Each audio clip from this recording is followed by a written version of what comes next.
Welcome back, everybody. This is the Premature podcast with. Oh, we gotta start that. No, good. It's fine. It's fine. I completely forgot to say one. This is the Premature podcast with your host Mario and me, Michael. We're here for a special episode today. We're gonna be talking about The Last of Us Part Two, a very Dos. controversial game that's been on everybody's mind for the past few weeks. Uh, so I want to break it down by three factors: gameplay, then I want to do Mm-hmm. story, and then I want to do pacing of the game. 'Cause I feel like those have Oh, okay, Mike. I major. wasn't expecting that. I feel like those have all been major topics of why people have either liked or disliked the game. So first, I want to start off with gameplay. They added a few new things in this game, mostly the jump and crawl mechanic. I feel like they Mm-hmm. both came into very good use. There's a few jump scares with the crawl mechanic that I liked. The jump mechanic was kind of iffy because you couldn't really do nothing for me. I don't know. It felt like it was kind of a useless feature. I feel like they could have just, The jump mechanic. yeah, just I like I think. don't know. I feel like you couldn't do that much with it. I don't think it was as useful as you. Well, let me see. How do I phrase this? I think it was useful. I just think it's not in ways that were like so. They were super interesting. Whereas I think the crawling and like I think what's cool about the game is the design of the levels because there's a lot of instances where you're playing the game and maybe you run into a bunch of different people or maybe you shoot somebody and it's your last bullet or now everyone knows your position and you have little tiny little areas you could get through and just Yeah, kind of like boom sneak away and everything. I think that's really cool. The jumping, I think that's really just for hopping over cover in all honesty and getting over things. I don't think it's I mean, wasn't like hopping over cover part of the last game too? I can no, you remember can right. hop over cover. Could okay. No, you couldn't. I There's haven't there's played no the game jump button, Mike. right. There's no jump button, Mike. But yeah, I mean, I like the addition of a jump button. I think the biggest addition, you didn't even say it, is the dodge button. Oh yeah, I think that's the biggest thing. I think that's the most just. I think it just changes the way you play the game because you go into situations now where you could just you're just dodging, and it's not like a dodge where you can just continuously dodge and get away with it. It's more of a you have to you have actually to be time that shit really right. yeah, you have to time it right because there was If you times where I'm don't like time it, you've been punished for it. Like I was fighting just one of those big scars in the mm-hmm. game as Abby. I think I didn't time my thing right, and it just hit me with a sledgehammer. Just multiple instances like that, and there was a fight. Fuck this fight, first of all. The fight when you're underground with Abby and that fucking big ass zombies chasing you through the hospital. Oh yeah, That fight, I've fuck that died in that fight. fight for like maybe 10 times. Yeah, because in that fight it has that little thing that just crawls out of it and it's just like, are you gonna die today or do I For have to me, pump all my bullets into you? I just had no room to dodge. Like when it first comes at you, when you first start the fight, Mm-hmm. I feel like sometimes I had no room to dodge. Like it's very like you have to be very precise with that dodge for it to not grab you and like rip your ass apart. Yeah, I agree. I mean, just to stick to the gameplay thing, I personally love the gameplay of this game. I love the stealth aspect of it. I just think this is the best feeling Naughty Dog game. I recently went back, finished Uncharted 1, 2, 3, and I played 4 maybe like a year ago, and Lost Legacy. And I think Uncharted 4 and Lost Legacy feel great. Like they feel not great. They feel great for for like a Naughty Dog game. Which when you think of Naughty Dog, you're not really thinking of gameplay per se. You're thinking of story and character development, whatever. But I feel like those games felt fine, but I think this game actually feels pretty good. Like this game gives me Metal Gear Solid vibes in a lot of ways where I think they really try to focus on the stealth and obviously there's settings that you can change that can make it easier, that can make it harder, but I played on moderate. I don't know what you played on, but I play moderate too. played on moderate, yeah, we ain't no pussies. But I will say like the accessibility options are cool in there, especially if you're somebody that doesn't really want to someone that just wants to enjoy the game and not have to worry about being attacked every 5 seconds. But to get back at what I was saying, I think the stealth aspect is really cool. I think I love the simplistic design of how you craft weapons, how you upgrade weapons, how you upgrade your different skill trees, which I think we should talk about because apparently there's a skill tree I completely missed. I don't even know how I missed it because, well, I Uh, guess I could see because this game is hella long. That's one thing that I think that's my biggest problem with this game is that I feel like it's just a little too long because I okay. finished at like 20, I want to say like over 20 hours, probably like 20, 21. I want to say. I just finished at 22 hours. Yeah, it's long because to me the longest Naughty Dog game is Uncharted. I think three is the longest one. No, I think Uncharted 4 is like 15 hours. I thought three was longer than that. I don't know, you might be right, but I felt like Uncharted 4 was pretty long personally. But I love the combat in this game. I think it's really good. I think it's scary. I just can't say anything really bad about it. I think it's really good. I think it's really solid and I'm comparing that to other Naughty Dog games. I'm not comparing this to like when I say it's like Metal Gear Solid, I don't mean it feels as good as Metal Gear Solid because it doesn't. Metal Gear Solid is like A plus gameplay, but it does things like it in a similar fashion. I think it nails it pretty well considering the quality of story, which I know we'll get into that. But I think just it just has everything going for it. I think it nails pretty much all three aspects that we're going to talk about, in my opinion. Obviously, I think we're going to disagree in this. Uh, yeah. I mean, the only thing I don't really care for is the jump button that much. Mm-hmm. I think they could have probably done a better job with that. I feel like they just can't hop that far. It's like I don't know. I feel like, especially Abby, this bitch is arms day, leg day for days, and this bitch can only hop maybe like a foot in the air, maybe less. Yeah, I I don't know. mean, That's just my gripe with it. she's carrying all of her tools, man. You know what I'm saying? Yeah, that's just my gripe with it. But everything else is fantastic. Like I like how I don't know if it was in the last game for sure because I haven't played it in years, but how when you'll kill like an enemy, like Mm-hmm. these are usually nameless NPCs. You'll kill Mm-hmm. an enemy, and then another enemy like, oh, Ethan's down. Like, hey, we need help over here. There's somebody like ambushing us. I thought that was a pretty good add to it. It made everybody feel more alive, Yeah, I like remember in when the combat. first time that happened. I think I killed like someone named Sean or something. I was like, damn, I fucked Sean up. Yeah, I was like, damn, that's like, cause you found Sean and I just fucking shanked him in the throat. She's like, oh no, Sean. I'm like, they ain't Sean no more. Shaun of the Dead. Yeah, Shaun of the Dead, really. But That is a really cool aspect. I think that definitely. You know what? Talking about NPCs, is it just me or all the NPCs kind of looked bad? yeah, there's a lot of ones that just look the same too. Yeah, don't they just But like look yeah, kind of?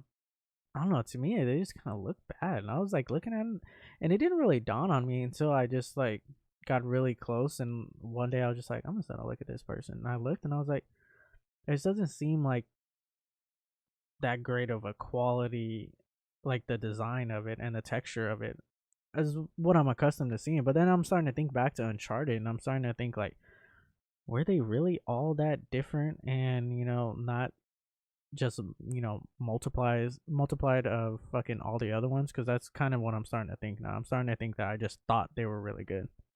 no, I think every NPC is not really. I mean, they don't put that much detail into NPC because just somebody nameless that you Yeah. usually facing. But this one kind of gave everybody a name, so it kind of made people feel semi-important, not super important, but just to the semi. Yeah, because when you actually run into people that are more not NPCs that were actually giving names, like not just like, oh, Sean died, but actual people that you're gonna have conversations with. They're perfect. They all Yeah, looked great. I think we need to talk about that more because I think this is like, as far as motion capture, this is the best. Easily, hands down, this is the best. Like there's just no competition, and their only competition is themselves with Uncharted 4. Personally, yeah. I thought the scene where Abby's getting hung, the little like with the rain falling down. I thought that scene looked amazing. hung Like with the everything rain was falling just down. when she's first gets captured by the scars and she gets knocked upside the head with the hammer. Oh, Abby. Oh, I thought Hammer, you said Ellie. not Abby. And it's like the rainfall and she's about to get hung. Like the one that I think that Mm-hmm. was like one of the first trailers that ever came out for this game. I thought that Yeah, it scene looked was. That's amazing. back when we thought she was gonna be Ellie's mom. Remember that? Oh yeah, That's when that scene everyone looked thought that. amazing. Like I was like top notch kind of just rendering and all that. Yeah, I think just overall, and the acting too was just great. Yeah, Um, like Joel's acting was great. Ellie rest in was peace. again fantastic. Um, we should probably say that we're gonna just talk about spoilers in this whole Oh thing. yeah, We'll put it in all the title so people won't know. But just the acting all around was fantastic. I think Abby's character was great. Like even the side characters, you just like I'm not talking about just like what their actions were. I'm just talking about specifically the performance. Like the performance, I think all around was fantastic. Do you agree? yeah, I agree. Okay. Uh, everybody delivered pretty well. The one thing I want to get into something else real quick. One thing I don't agree with is that Abby's voice actor did get a bunch of death threats. Mm-hmm. I don't agree with that because she didn't write the character. Like Neil Druckmann did. I'm not saying let's go at him either because it's a video game at the end of the day, guys. You pay Yeah. for it, I mean, you play it, at and the you end get of the over. day, yeah, people get mad about this. They're like, this is not what, Joel would do, or this is not what my Joel would do, or this is not what my Ellie would do. But it's just like, at the end of the day, it's none of our characters because we didn't create these characters. Yeah, And it's that's not fine. dog's We're characters. here to enjoy and critique, but we're not here to spread hate. We're not here to tell anybody to go, kill their kids or I'm gonna kill their kids or anything of that like nature. It's not that serious, guys. It's really It's not. never that serious. It's never that serious. I mean, I think we can all agree there's much more important issues going on that deserve that type of attention that's given. Yeah, there's more IPs to play to other than Last of Yeah. Us 2. So hey, if you don't like the game, that's perfectly fine. Tell us why you don't like the game without being fucking like rude and hateful. Like that's simple. It's I called saw critique. I saw one tweet of a girl where she was actually a defender of the game, but she like told the Abby voice actor that she hopes she dies, but like you're also on the same app defending the whole game, so it's like I think you're just bandwagoning with other people. Yeah, that isn't. Yeah, whatever. That doesn't make any sense. Anyways, yeah, we're not But gonna do any of that here. yeah. So let's move on to the story aspect. So this will be heavy spoilers. We're not holding back on nothing. I mean, you kind of already spoiled the first thing, but I think at this point, I feel like everybody's been spoiled by this. It's So been, I think it's been out for like damn near a month now. I feel like I'm the one that I'm down for this story, but I'm curious to hear what you think because you just finished it yesterday. I rolled credits maybe 3 days ago, well, maybe like 4 or 5 days ago, actually. So what do you think? Uh, it took me a few days. It took me a while to play this game because I don't know. I just got heartbroken by Joel's death Mm, because I understand from the standpoint that you felt like he was a character that needed to die because of all the things that he did in the last game. But it's like we selling this character for what I played the game in 2014, so damn near what 6 years now. mm, So it's like even though this character may not have been the best character, like decision wise or person wise, he was still like that father figure to Ellie, and he was trying to make up for his past mistakes by caring for this girl that had nobody else, and the only thing that she thought her life was meant for was to be a cure to humanity. Uh, so it took him. His death was pretty. I think it was more the way it happened because, yeah, like you brought up earlier, it was out of character for Joel. Because if I was just playing the was it beginning of though? Last of Us, I feel like it was because at the beginning of Last of Us One, there was that scene where him and Tommy and Sarah are driving into town when the infection first breaks out, and Tommy wants to stop for this family on the road, and Mm, Joel's like, "Nah, don't, just keep going." And then like that other scene of Joel and Ellie in the truck, and the dude's hurt. He's like, "Nah, he's not even hurt." But it's like Joel true, knows, like true, he but even. Oh, go I ahead. would argue that those two moments are so long ago. Like Yeah, this is Joel pre Jackson. This is Joel pre Jackson where he's a part of a community where they're actually trying to find people. Like there's a point where he talks about these people that came into town. And he's like, "Yeah, I came into town, I traded with them for coffee, I think it was." And it's just like to me that tells me that this isn't no this is no longer a Joel that's running. This is a Joel that is settled down and is trying to build something in my sense. So I could see why he could see someone in distress where also it's like it's two against one. Like if someone were to pop off, the odds are that him and Tommy could handle it. Yeah, And, I just feel like they probably see it as, oh, okay, there's maybe somebody we can actually bring to Jackson and actually be a part of our community. That's how I took it because I know a lot of people jump to that, but it's just like, yeah, with Sarah, like that was what, like 25 years ago, 30 years ago in the story, and yeah, then with about Ellie, it's been like since they've been in Jackson, it's been like 4 years. 4 to 5 So years. as a lot can happen at that point to where the person changes, and I think not to say that he's just like, oh yeah, yeah, like I don't care, I don't, who cares, it's just like I think he's more inclined to take the chance to think that Yeah, this person could be good. That's just but my 2 cents. I mean, I agree with that. That's a good point. I just feel like he wouldn't also be out there just giving his name willy nilly like he did. It was more of Tommy though, because Tommy did say this is I'm Tommy and this is Joel. So it's more Tommy's Yeah. aspect of him giving out Joel's name. Uh, but people also brought up the fact that like Ellie and Owen, like Owen hands a shotgun to not Ellie, sorry, Abby. Mm. Like, why wouldn't Tommy see that and like think of some other way? And then as soon as Tommy, like at the beginning of the game, Abby says she's looking for Tommy. Like everybody knows they're looking for Tommy. So when Tommy says his name, nobody reacts. But as soon as Joel says his name, like everybody just goes silent right away. Wouldn't they react to Tommy? Because that's what they were looking for in the first place. No, they were looking for it. No, they weren't looking for Tommy. They were Yeah, looking that's for what she said at Joel. the beginning of the game. She said we're looking for Tommy to get to Joel. So they already I don't were looking remember for him Tommy. saying that.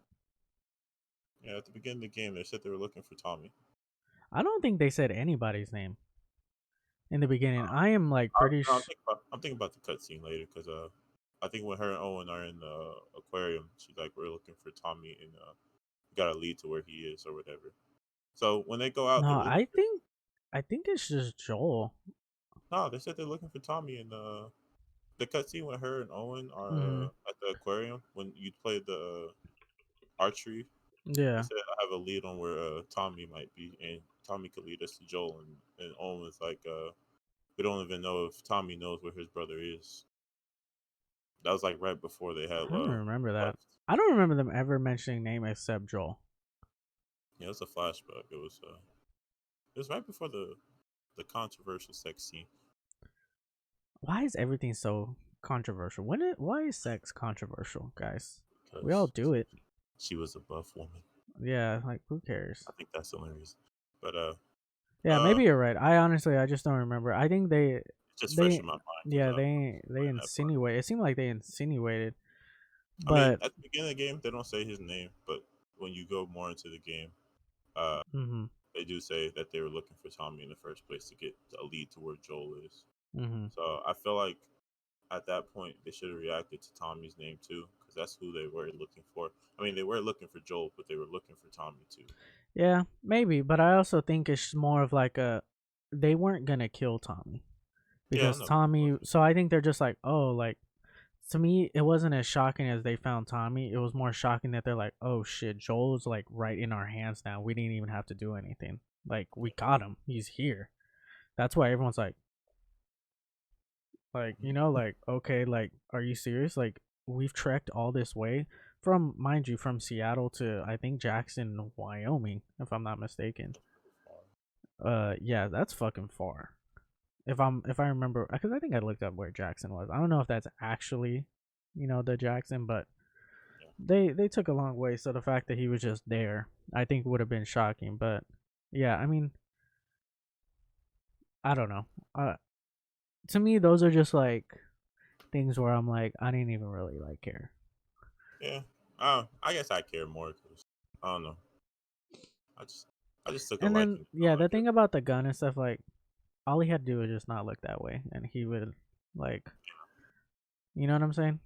That Yeah, it's would have just like, missed it. yeah, I would have like missed it too. Like if I'm just looking this way, and then something, all he has to do is walk behind her with the gun, and she has her hands behind her back, and it's like there now she has the gun. You wouldn't even Yeah. know. I mean, I do think they were both too cautious, especially when you meet strangers out in the woods. Uh, just on a standpoint, but I mean, the 5 years of being in peace, I guess that would bring that upon you to be less. And cautious. it's also a route that they take all the time. So, maybe they're just like, okay, like we're not expecting anything. I mean, this is just like, hey, we're gonna go do this thing. We're gonna clear out these zombies. We're gonna make sure everything's good. Whatever. Check the log, which I think the log is always cool in the game, and you can see all the people that've been there. And then you look, you see like how many times, fucking Joel and Tommy have been to this place. Yeah, And yeah, we get a flashback to it later, which is cool. But yeah, I mean, the beginning of the game was, you know, we start off and we play as Joel, and I'm like, man, I feel like we're back home. It was cool to see, and we ride into town. Well, actually, the first thing I think we should talk about is the fact that he tells Tommy what happened. yeah, And it's just like, um, and I think what you said earlier was about Ellie feeling that her only purpose in life, or in this world, was to actually be the reason for a cure. And I think that explains why they didn't talk for so long, because Joel took that decision from her. yeah, And we find out through flashbacks and even the final scene where we realize, which I feel like the final scene, I can't wait to talk about that final scene because I think it is so fucking sad. And I feel like we're just, fuck it, we're here right now, let's just talk about it. But the final scene where you have Joel and Ellie, they're talking on the, on their front porch. And throughout the game, you find out that, yeah, like Joel and Ellie weren't talking for like 4 years because Ellie ended up finding out the truth that, yeah, Joel fucking lied. He killed those people, including Abby's dad. And this is pretty much what led to all of these, chain of events. But the fact that it seemed like they were going to start, reconciling, and they were going to like hang out and try to work on it, because Ellie was just like straight up like, I don't know if I can ever forgive you, but I want to try. So then it makes so much sense in the beginning of the game why Ellie is so even more mad that Joel's dead, because that whole 4 years they didn't talk. Like yeah. they She had, didn't. That was yeah, the night before yeah, it was everything literally the happened. night So it's like before. I just got to reconcile with this man, and I Mm-hmm. didn't even get to build a connection Nope. over again with And, him. and I bet she's so upset because she's like, "Fuck! I wasted all that time." And for a Good valid reason. reason, Yeah, but it's just like, wow, like I thought we were like, she talks to Dina when you guys are clearing your outpost or whatever, like, oh yeah, I think me and Joe are actually gonna watch a movie today, and they're talking about what movies, and it's just like all that, those moments right there talking about that made it so much more special, because you're just like special in a sad way, but I still think special because you reflect back on it, and you're just like, damn, like she didn't even have a chance to watch that movie with him. That last conversation was them finally, her extending her hand out to be like, let's try and fix this. yeah. For 4 years, she didn't talk to him. So it's like after especially seeing Joel get the final blow to his head, Mm-hmm. it's like that just. First of all, that would fuck you up anyway. And second of all, it fucks her up because the simple fact that this I talked to this man last night to reconcile and try to get the connection back that we had before, and we couldn't even actually get that connection back because this woman took that chance away from me. Mm-hmm. But then on Abby's side, it's like I under it's full understanding why she killed Joel. Full like you killed my dad and you took the cure away from humanity. So Yeah. like you are an evil son of a bitch to them. Uh, so it's fully understandable why Abby did what she did. I thought it was gruesome as fuck. Okay, you see that little bit of brain on the club. Yeah. It's like I feel Ellie's rage through the whole game. But I think we should skip back to the beginning though, because I don't want to talk Yeah, I about think the from the game beginning, I anymore. think starting just at the beginning, the biggest thing that I realized while I was playing this game is just like, fuck, I love Dina. When we start off, I was like, when we finally are about to head out to town, and we're gonna go on our I guess our sweep, pretty much, of like outside of Jackson. Yeah, We meet Jesse, which Jesse was Dina's boyfriend, but I guess they broke up like a week ago. And then you hear through the story like that Ellie and Dina made out, or not made out, but just kind of kissed or whatever. Ellie and Jesse had this cool back and forth that I thought was cool, and they seem like they're really close. And you know how that goes. But but when you finally meet Dina and you meet Maria and you're starting to meet all these characters, and I think the coolest thing is you see Jackson and you're like, Jackson seems like a pretty cool place to live considering everything that's going on outside these walls. Like you have you have a fucking bar, you have like a dance floor, you have, you have power, it seems like. It's a pretty civilized I mean, place. it's a pretty nice place considering, and that just goes back to my point where I feel like the people that Joel is now is completely different than it was, 10 years ago. Even just the Last of Us original game. But I think Dina stands out as probably one of my favorite characters in this game, probably my favorite, because I think she's just right off the bat, she's cool when you meet her and she's playing with the kids in the snow, and they're Oh, that song talking. scene was amazing. I think That that was just scene, like a little slice of life that was just cool. yeah, it was so cool because it's just like, yes, there's still happiness in this dark, grim world. But also, it's like you realize, yes, Dina's fucking dope. When that fucking kid threw the snowball, she's like, "You want to go fuck him up?" I'm like, yes, I do, please. I do want to fuck that kid up. Thank you very much." And we fuck him up. And it's like, that's so fucking cool, And, we just have this back and forth between them two when eventually we do go out and we trek through the snow. And, like, their just rapport is so good. Yeah, their And, connection on screen, motion capture, whatever it was. I think that was just amazing. Like, you can actually imagine those two people as like a real couple in real life. yeah, it was so good. And I just believed it. And I believed it through the whole game. There was not one instance where I was like, this just feels forced. I was just like, no, this feels like genuine. Like, I feel like just a complete connection between these two. And I just like, these two people are like really cool to be with. And as you're playing Ellie, like me personally, I don't know, like in games like this, I like to have like a companion because I feel like I don't like playing games where my character is just talking to himself. When you have Ellie and she's talking to Dina, and further on in the game when they're just the conversations that they have, I think are super interesting. But I think one of the things I want to talk about is the cutscene with Joel and Ellie, and it's Ellie when she's maybe like, I want to say 13, 14, and Hmm. Joel is got her the guitar, because I think that plays this. I think this right here plays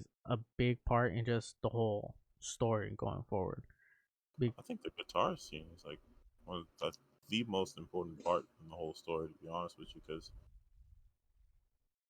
it's the beginning and it's the end.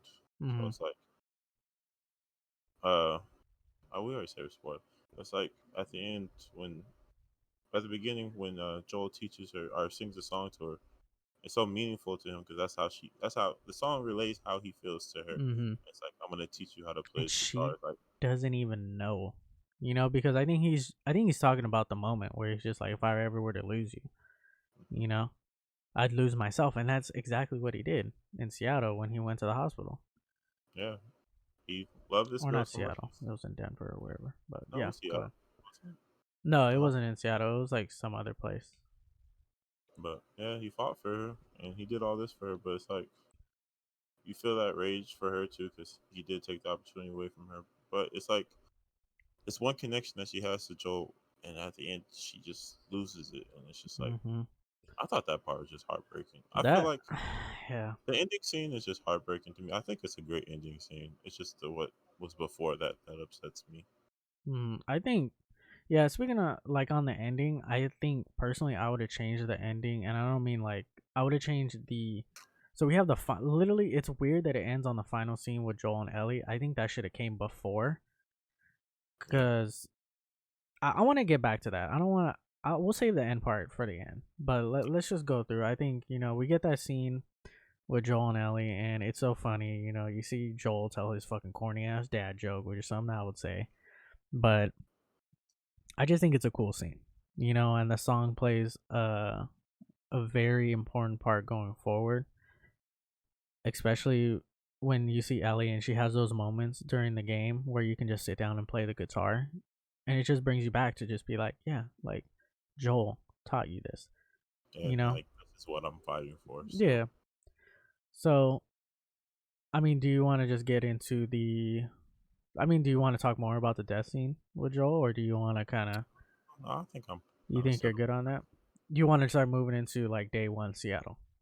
Yeah, day one Seattle. So basically, uh, Ellie talks to Dina, talking about wanting to leave. Uh, talks to Tommy. Tommy says, "No, we're not going after these people. We can't Fucking waste the Tommy. resources Mm-hmm. till we can leave Jackson unprotected." And then Tommy ends up leaving by himself because at the end of the day, that's his brother. That's his road dog. That's like the person he started Yeah, surviving with 20 they years did some ago. fucked up Like, shit together. yeah, so it's like, of course he's gonna go after him. But Mm-hmm. yeah, eventually Tommy leaves Ellie. Ellie gets mad. Ellie and Dina. Ellie ends up leaving. Dina ends up tagging along. I Uh, I think what's interesting here, we find out Tommy's married too. I thought we already knew that the first one. No, he was no. We didn't know that because now he's married to Maria. I didn't know that. I thought that was. I thought she was the wife from the first one. Because remember when We never. Ellie, I don't remember that. yeah, Maybe it's Ellie, been a while Ellie, since I played that game, dude. Ellie and Joel end up meeting his brother for information about the You're Fireflies probably location. right. I remember the meeting, but I just don't remember. I don't know if that's the same person. I don't know if they were married back then. I don't know. Yeah. I forget. Well, maybe. But I Yeah. remember her being in the game. But Ellie ends up leaving with two horses. They take Dina along. Seattle day one, you end up at the gate, the Mm-hmm. WLF gate. Uh, I don't really have much to say about that. I mean, that part was a little bit annoying for me. What, the I hated gate thing? I hated all the puzzle little things. I mean, the puzzle was cool, but I think it was kind of Yeah. I mean, day one, I think was just kind of getting your feet wet. There wasn't anything like super crazy, like set piece, anything that I think was like super memorable. I think the most memorable things were just their conversations that were had and the optional conversations that you can have.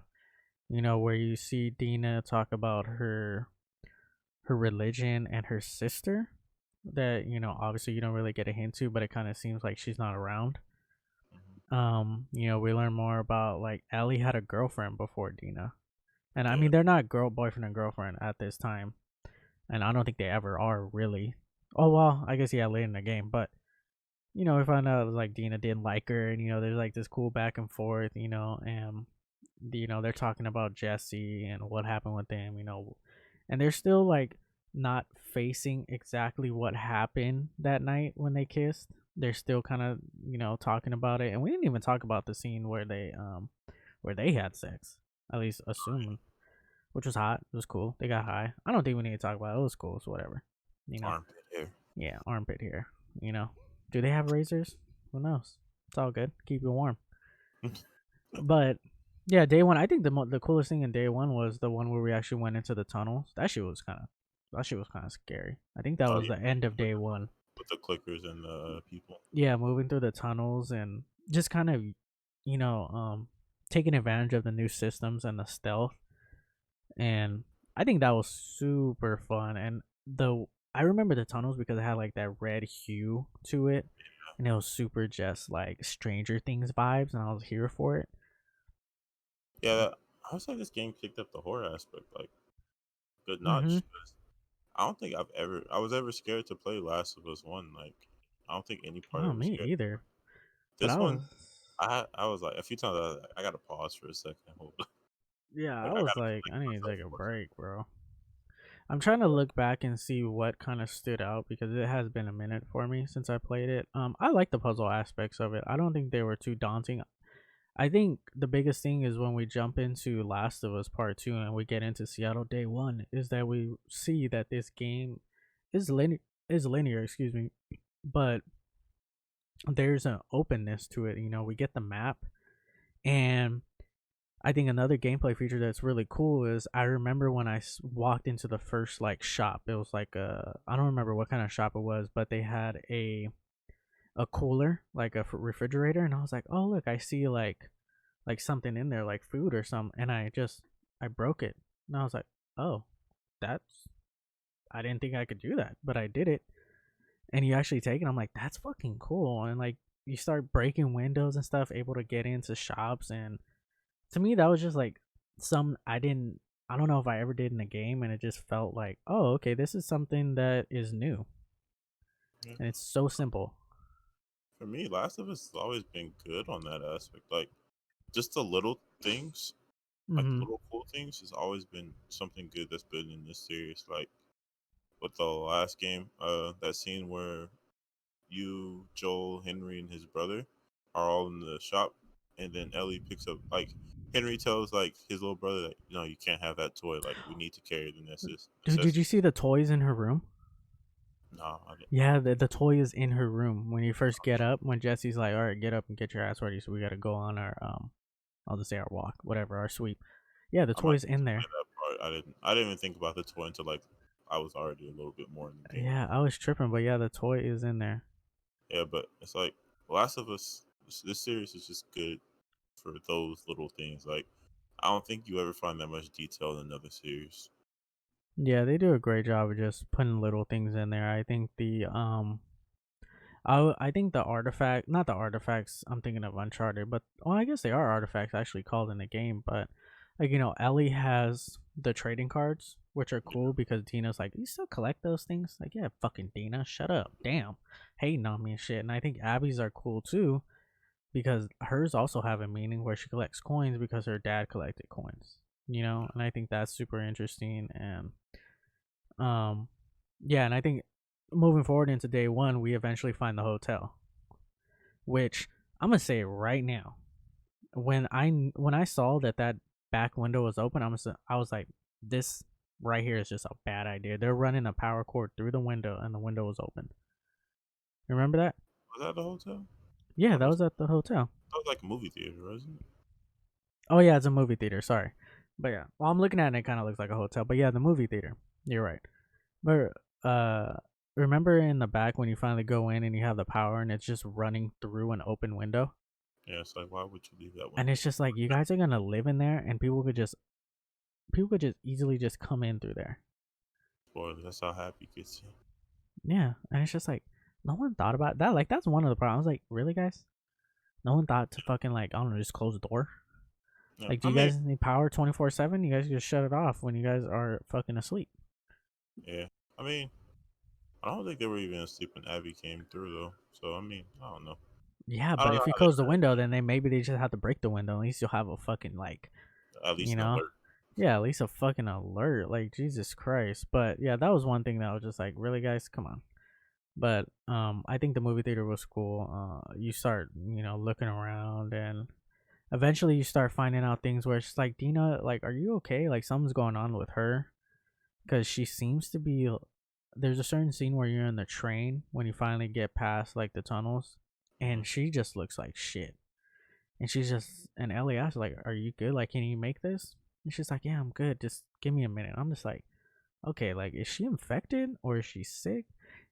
Yeah, And I think I then, caught on to that part before you did. yeah, you did because we talked about it at one point. You're like, I mean, we could just say it, but we end up finding out that she's pregnant. And you told that to me, and I was like, I thought about it, but I was like, nah, I didn't think so. But yeah, it's just like those little subtle things where it's just like, it's something where if you're not really paying attention, that you wouldn't even know. But like you paid attention to it way more than me. You caught on to it. So I think that those little moments are cool. And then I think after that, after day one, after they find the movie theater, we get our first flashback. Yeah, I love this Mm, flashback so That's that's a great flashback. I mean, you could flashback. go ahead and take that. So, you go back as I think it was 4 years ago. You're playing as Yeah. Joel. I mean, you're playing as Ellie, but it's Joel and Ellie. They are. It's Ellie's birthday, hmm and they're walking along a riverbank. Joel pushes Ellie in. She gets pissed off. Ellie finally learned how to swim. By the way, she didn't know Yeah, how. that was a great way. And then she does the same thing to Joel, but Joel's like, "Haha, we got to swim anyway." So I thought that little part was funny. They swim. They end up Ellie's being the kid. She's like, "Where are we going? Oh, is it dinosaurs or is it this?" And they end up taking. I forget what city it was in. It was in it was a museum. I forget what city it was in. Yeah, I don't remember either. It's I think it got might have been Jackson. I'm not for sure. yeah, I think they're some. already in Jackson at that point. But it's a museum. It's a space museum, but it has a dinosaur for some reason. I don't know why. It's weird. No, it's Uh, not a space museum. I thought it It was. was just like it was like a zoo. No, it had the whole space theme too in that Oh, one. well, I mean, it could have a fucking space thing too. I I think it guess. was more of like maybe like a museum slash zoo type thing. Yeah, but Ellie, Joel ends up taking Ellie to like a pod, like a space pod, Hmm. and she grabs a helmet, and uh, Joel tracked down what's those things called? The mixtape thingies, whatever. I think that's what they're called. Cassettes. Cassettes. Yeah. He ends up tracking down the cassette of the Apollo 11 space land or space takeoff, and Ellie closes her eyes and she just like imagines like what it's like. And I thought that scene was so That was impactful. And then yeah. Joel's just like looking at her, smiling. It's just like it makes you feel the love that he had for her, Hmm.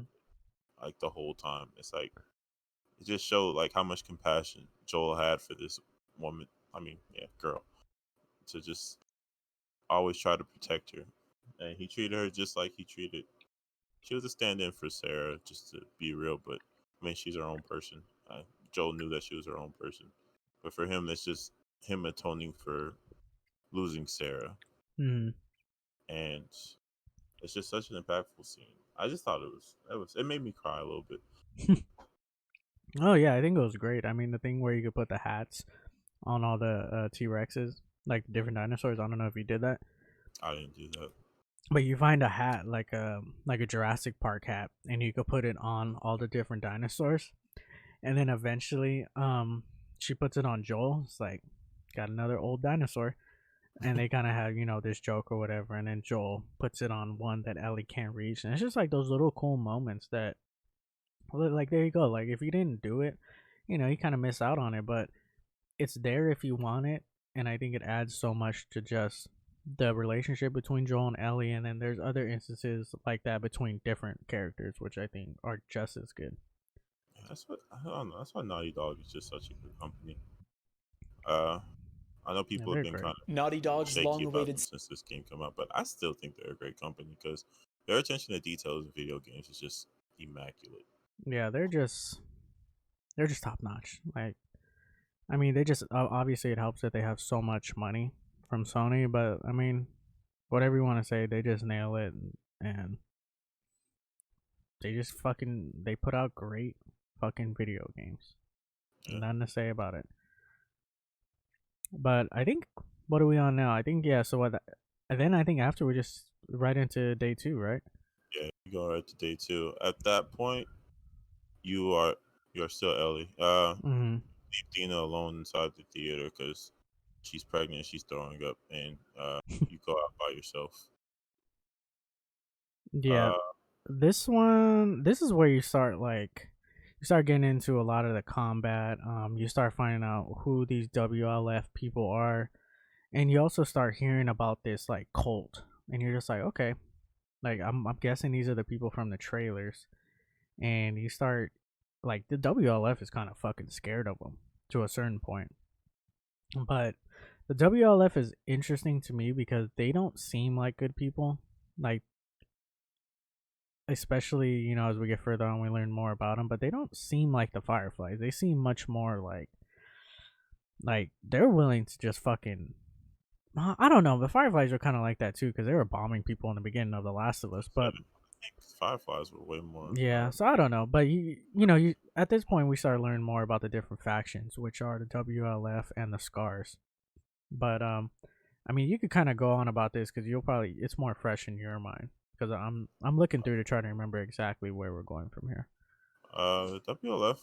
This is where they introduce you to a new enemy type. It's not really. I mean, it is new. Dogs, because they weren't in the last game. Yeah, I mean, I felt bad for killing the dogs. I At the same did. time, this nigga attacking me, bro. I gotta do something. Yeah, the But, dogs fucking suck because if you made the wrong move, they'll hear you and then they'll come chase you down, or they it's like, would just constantly be on your trail. Yeah. and it's like a few times I placed the little landmine, so as Mm, soon as they walk by me, they just explode. I mean, I that's felt bad fucked for up. killing dogs each time, but you gotta do what you gotta do. I thought it was fucked up that as Ellie you gotta kill the dogs, but as Abby you just pet them and shit. But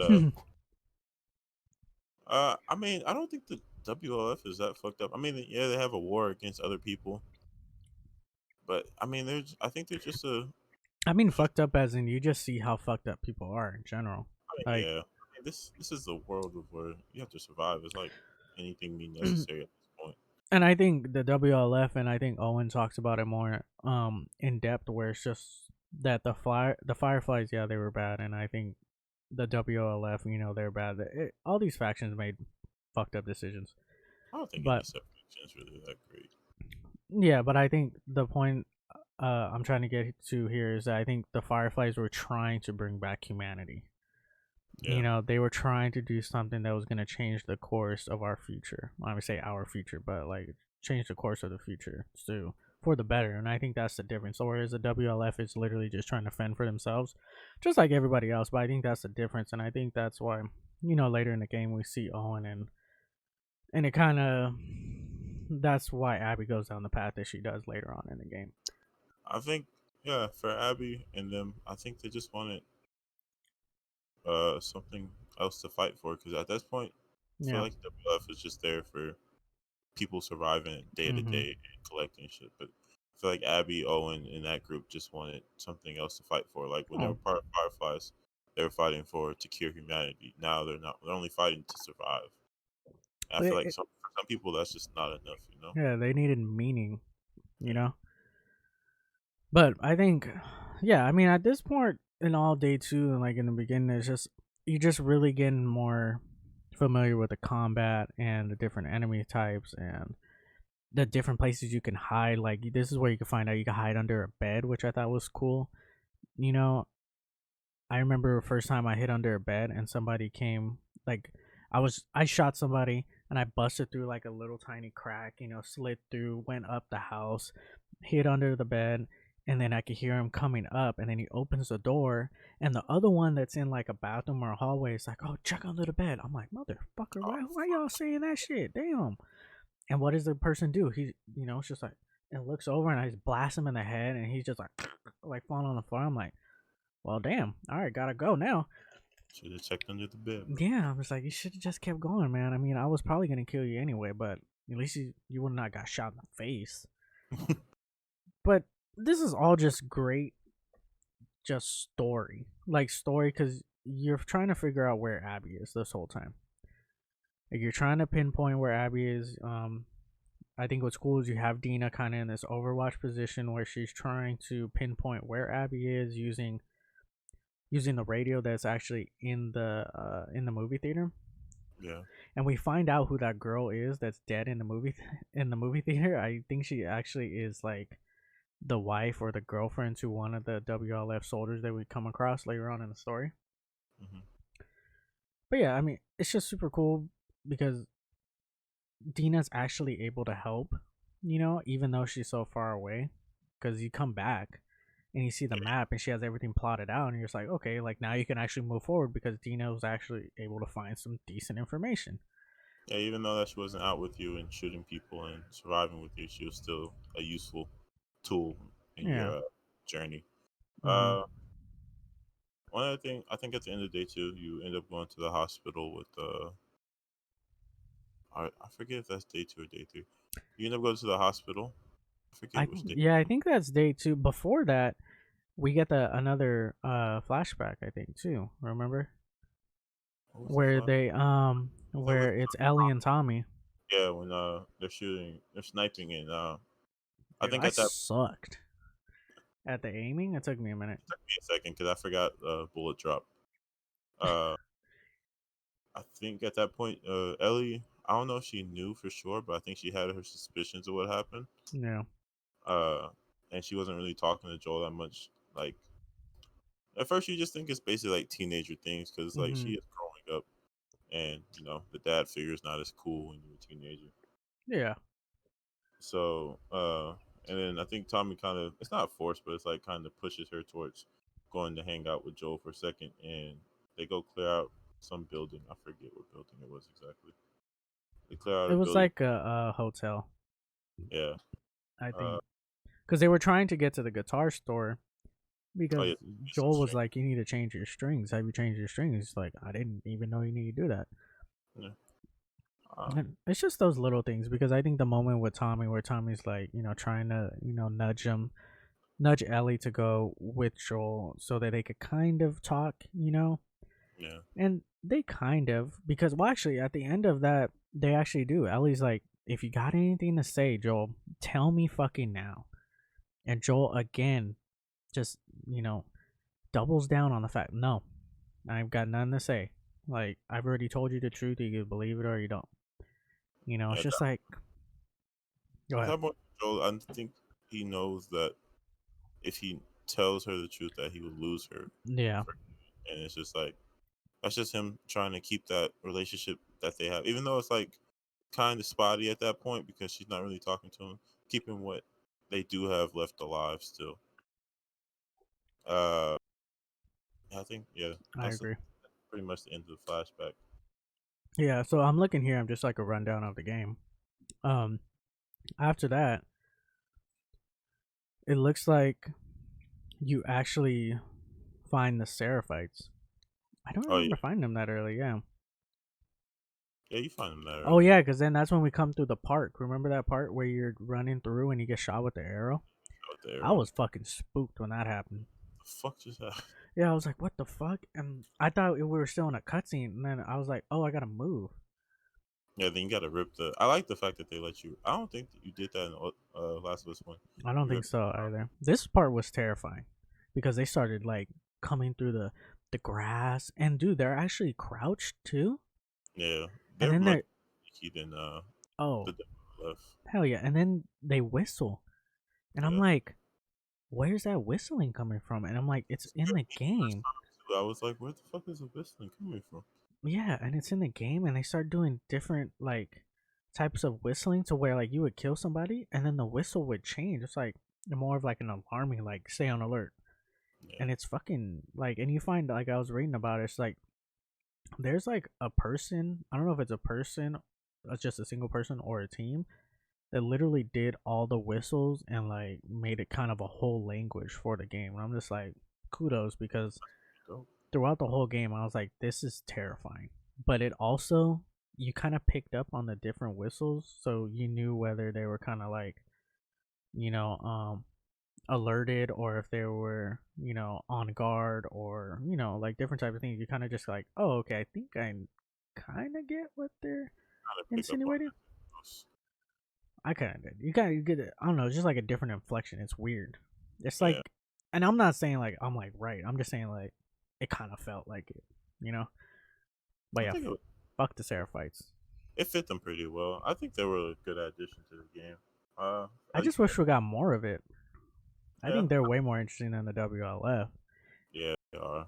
They do have their culture is more interesting as you learn about it later in the game with Abby. Yeah, but Uh, and then I think we do get to the hospital. you finally get to the hospital. You find the black girl that was in the squad, Nora. Mm. You end up chasing her down. At first, I thought you had to shoot the people, but I was shooting people and wasting time, and she kept getting away. I was like, bro, I don't have enough time for this Oh shit. yeah, I just completely ran through. Oh, you mean that instance where you're just chasing her all the way through the hospital? I was like, I don't have enough time for this shit to kill these people and to fucking chase her.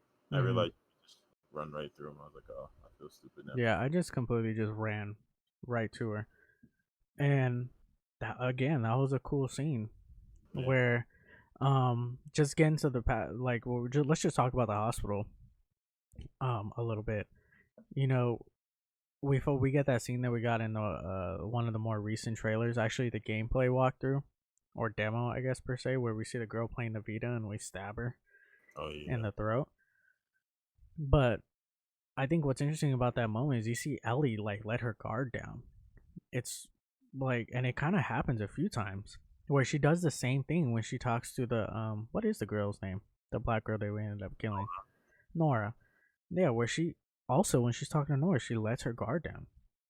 And it's just like, what's going on? And I think that's just, I really just think that's Ellie just so hell bent on this mission that she just really like. There's a lot of times where I think in this game, and those two examples are pretty big ones, where I just think she's just consumed by this anger that she has for Abby.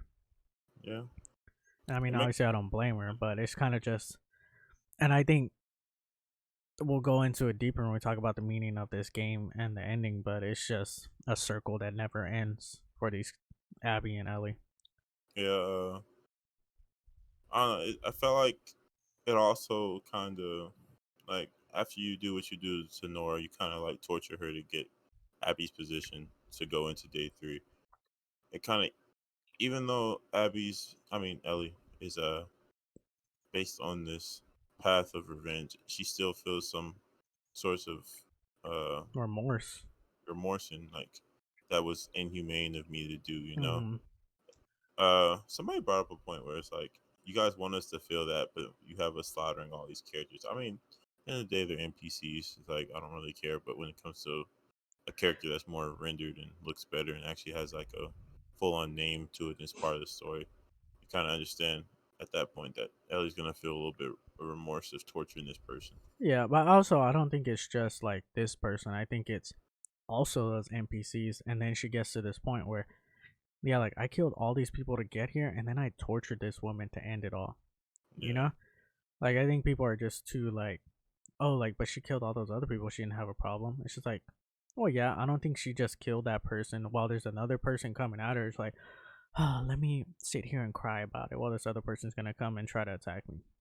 I I mean, think at it, that point, it's like these people aren't gonna let you just go nicely either. So it's like yeah. you gotta do something to defend yourself. I think it's more of just the buildup of the amount of blood that had to be shed to get to this point was taking a toll on her to the point where she was just like, she see her look at her hands and she gets back to the theater and Dina's looking at her and it's just like, you know, Yeah. like fuck. And I can't remember what point do we meet Jesse at. I Think think it was in day two. It was just earlier, but okay. I think you had got him. You Mm-hmm. guys stole a car, and then you guys ended up taking him back to the theater to get taken care of. So Yeah. he's with you for the part of the hospital. Yeah, because I think he's there at the end, right? I mean, when she comes back to the theater and he's like, whose blood is that? It's like, really? Who else? Whose blood do you think it is? You know? But yeah, I I think that was great. I think he was a cool character, but I think he was also, other than the beginning, like when they first opened up, I feel like he's just kind of a forgettable character. I think he's a really good character. I really enjoy his character. I mean, yeah, I mean for the parts he was in, but it's like I don't know, just Anthony. Yeah. So then I think that's just day two. They have the moment where Dina's cleaning her up and they're just kind of talking about it. And yeah, Ellie opens up like, I had to do what I had to do. I had to torture her. Yeah, but they found out they're at the aquarium and shoot to day three. Yeah, Uh, day three I think was, I really enjoyed day three. yeah, J3 as Ellie was fantastic. Uh, you and Jess end up going out, try to get to the aquarium. Uh, you guys are scaling through a few things. Jess ends up leaving you because he thinks Tommy somewhere because the WLF is having a conversation about a man sniping. Mm-hmm. So Jess ends up leaving because he doesn't want to leave Tommy alone.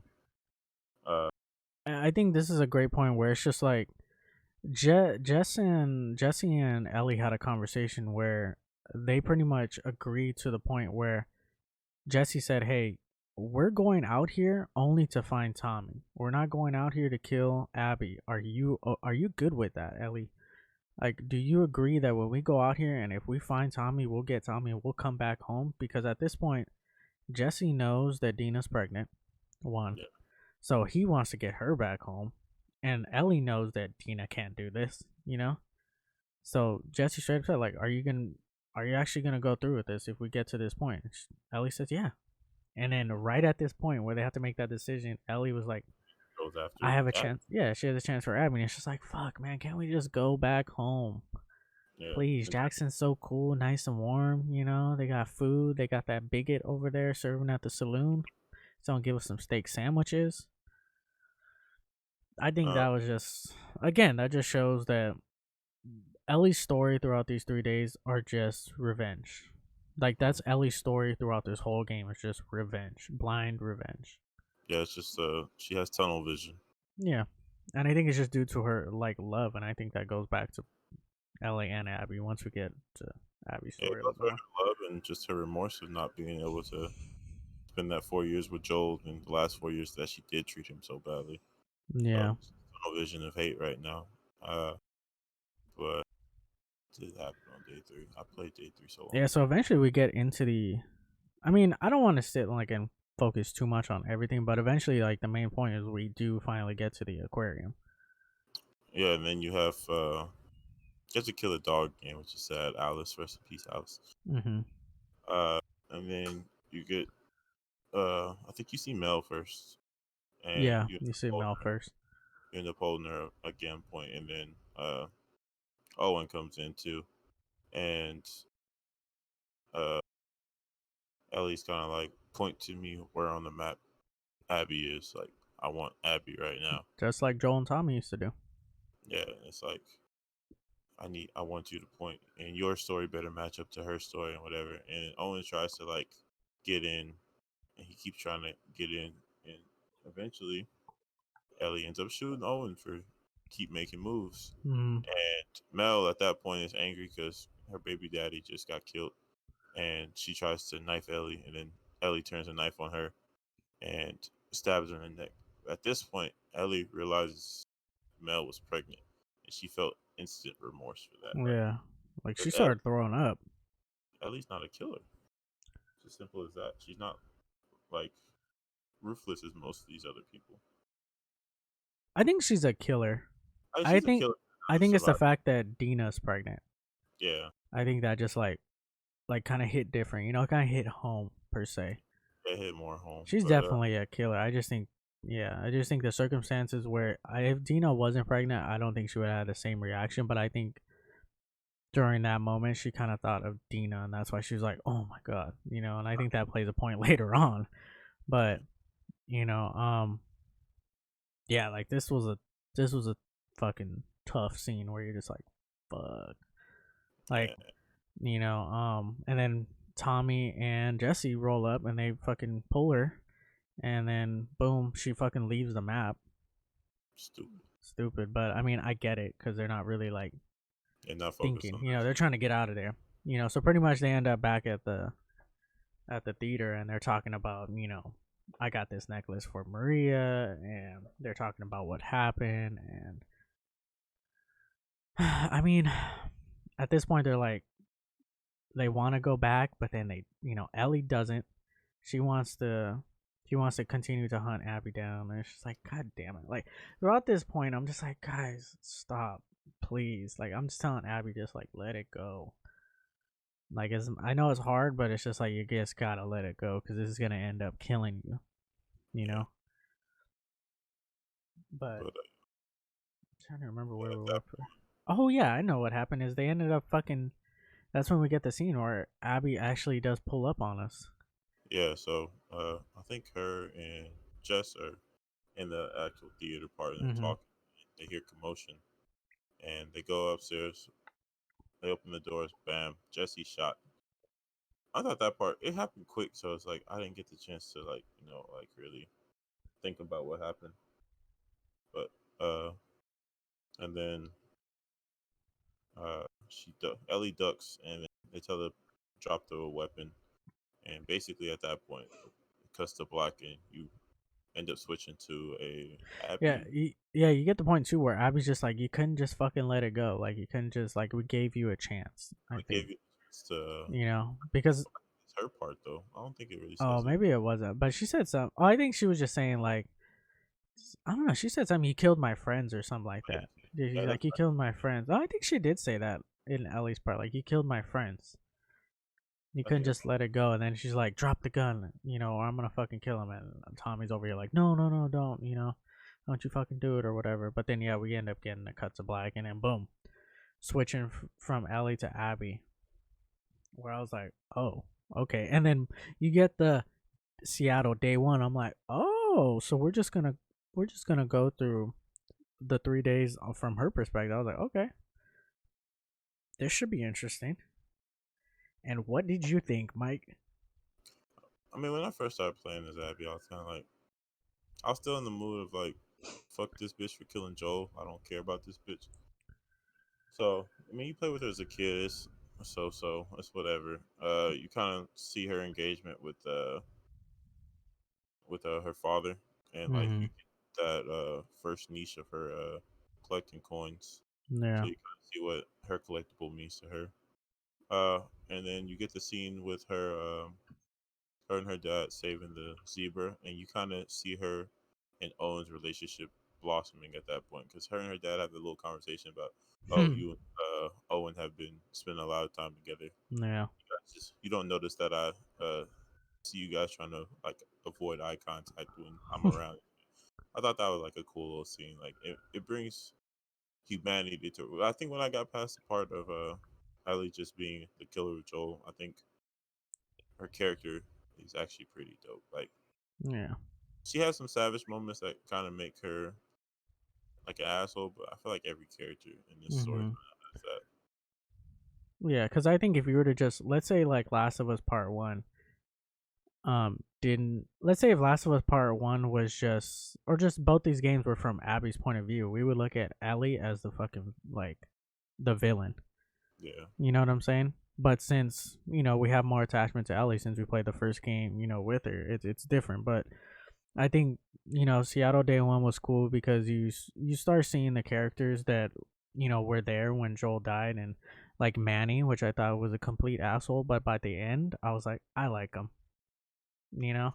I thought he was alright. I Yeah, didn't. I don't think I liked him like I that. liked I liked Abby and his relationship because Manny was fucking down for Abby. Like Yeah, Manny had Abby's back.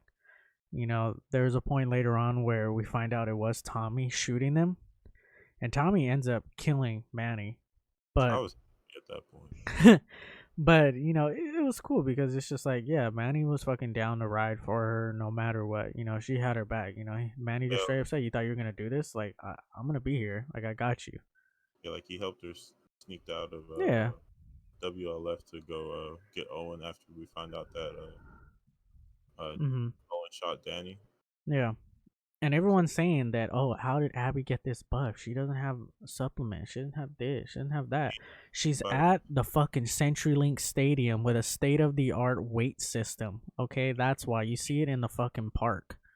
she's been training for the last 4 years to find Joel. So it's like Yeah. if you look in the flashbacks, every flashback with her and Owen, it's like, I don't want to be late to training. I don't want to be late to Mhm. training. Like, this girl is dedicated to training, so she's Yeah. been the last 4 years. But She's like what I'm saying is they have a fucking gym, okay? Remember, did you see the gym? Like they're yeah, just working out, bro. Like this is at CenturyLink Stadium, like the NFL stadium, which was dope because I mean I love football, but I thought that was such a cool aspect for someone like me that likes football. You yeah. know, A lot of people brought up the fact of why did she have to be so buff to who the kill Joel? It's fuck like cares? she's been training for the last four And years. Like, also, she didn't. Her being buff had nothing to do with her killing Joel. She yeah, shot him with a shotgun. Okay. she had I forget who was. I think it was Owen and Manny holding her. Yeah. And So it's now just like, does it really have anything to do with her being buff? roughness was just her training for the last 4 years, Yeah. so she could be ready. Yeah, so I think the most interesting part of day one was we see this kind of love triangle between Owen, Abby, and Mel, where you just sense the tension between Mel and Abby, Hmm. because it's clear that Abby and Owen have a past, but Abby is in the past and Mel is now the future, considering she's also pregnant as well. And I think Mel is really interesting in day one because you hear her talk at one point, like they have this conversation where she's like, I can't sleep at night, like after what we did, like I can't sleep at night. I still hear like him screaming, and it's just like it's kind of and Abby kind of says like the same thing where she's like, yeah, I don't. She kind of insinuates like, yeah, I don't feel like great about it either. Like at one hand, she's like, yeah, I killed the person that killed my dad, but also it cost me like a part of like myself, where I don't feel the same anymore. Yeah, And I think that's super interesting. And I think that some people gloss over because obviously we're supposed to hate these characters because they killed Joel, but they also are struggling with it. That they did this, that they were actually able to do this, and I think that's great storytelling. yeah. I think one thing was skipping back to Ellie, when her and Nora are like face to face, she's like, Oh, I still hear his screams. It's like Mhm. Mhm. Ellie drops her guard for a second. She's like, "Oh, this person does have like that liquid man." Then she's like, "That asshole fucking deserved it." And it's like Mhm. that blind rage gets into her. Like Mhm. fuck. Yeah, that's fucking. Yeah, but and then moving on into day one, we kind of get the combat. What do you think of Abby's combat compared to Ellie's combat? Because they're completely different, I think. I think I don't know. My thing is Abby gets such better guns. Like she gets the She does get much better guns. I agree. first gun you get, and it's like I think it's like a burst rifle, That rifle she gets is solid, dude. I did work with that rifle. and then she gets the flamethrower, then she gets a Mhm. crossbow. It's like her weapon selection is just so much better. Then she gets that one shot pistol. It's basically Mhm. just kills Yeah, the everything. hunting pistol. Yeah, Yeah, I personally I like Ellie more gameplay wise because I'm more of like a stealth person. So the yeah. fact that she didn't have to make shivs all the time, I fucking hated that. Like the fact that with Abby had to make shivs was annoying. She already had that pocket knife. You just used it. Yeah, it was so I just cool. thought the gun parts, at least for the gun selection, was so much better than Yeah, Ellie. I agree. I Uh, definitely agree with that. I like the regular Ellie bow rather than the crossbow though too. Me too. Like the crossbow's cool, but The Ellie bow is better. yeah, I think Ellie's. I just prefer like the actual, just like you get to like spool it, torque it Yeah, back. I just think Abby's parts in the game is just so much more actiony. I want to say Yeah, she had all the cool action pieces. I think, action pieces. Uh, in my but opinion, I think most people agree with that though. I feel like overall, like some of her scenes were just better than Ellie's, just hands down. But I just did that. I feel like they did that so you could like her more because Hmm. they are trying to make you love this character that is supposed to be hated because she did something to a character that you loved for the last Yeah, 7 years. So I feel like they just did that for that reason. But I mean, it worked. It wasn't terrible. I didn't have a not fun time playing it though. yeah. I I think some of my most fun times were just like stomping on clickers' heads while I'm being Abby, like just punching the fuck out of them. Yeah, I think the smartest thing they did is that they paired Abby with probably the best character in the game, which was Lev.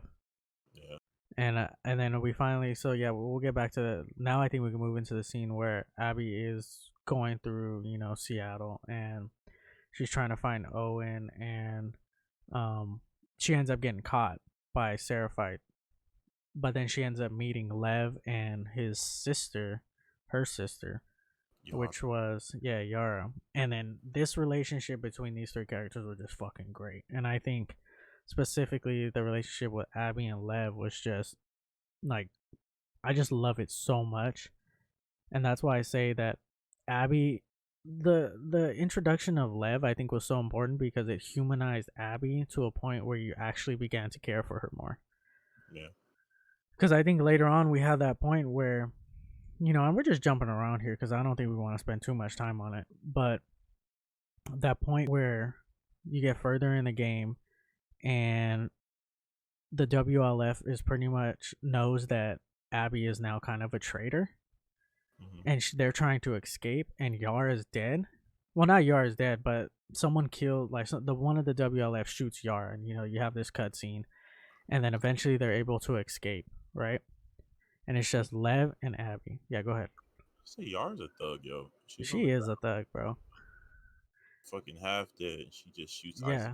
because I was like, they're done, right? Like, how is this gonna happen? Then Yara just like blasts him, gives enough time for Abby and Lev to get away, and then they have that scene where they're in, like, I think like a warehouse or like a garage or something, where Abby's like, "All right, Lev, we gotta go," and Lev's like, "Your people killed my sister," and you get that moment where Abby's like, "No, you're my people," and I was like, That's the they hard got one. me right there. They got me right there because I believe that she actually cares about this person, and it reminded me of Joel and Ellie in the beginning of The Last of Us, the original Last of Us, where it started off as a job or it started off as a way to just whatever, but eventually they built a relationship, and that just lasts through the end of the game.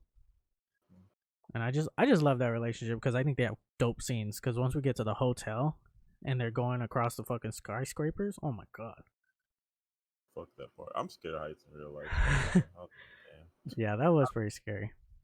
But I mean, I love the relationship between them. I just don't believe it's believable within like a day because they only know each other for like one day. I Yeah, think they met on Seattle day two. By day three, they're like best as friends. I don't think yeah. it's I, I, believable, but I I feel like the chemistry was there enough for it to be like I can look past that part. yeah. Like I don't see them as like totally best friends, but I know that Abby cares about this character.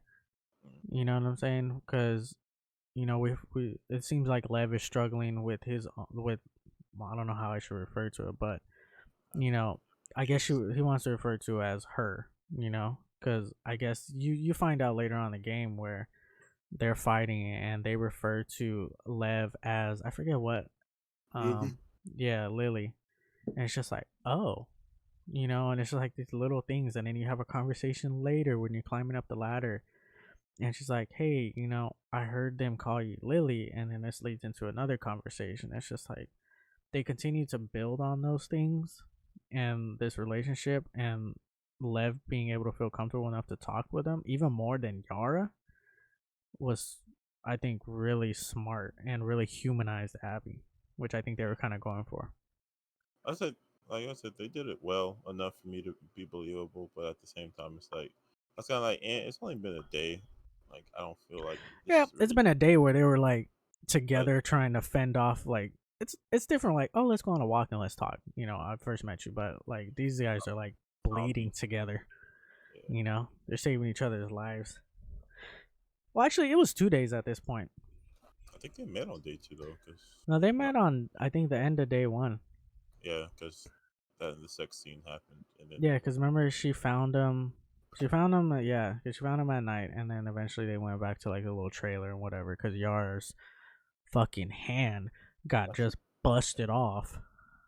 that shit hurt. That shit. When she said, "Oh, clip her wings," I was like, what does that mean? She don't have wings?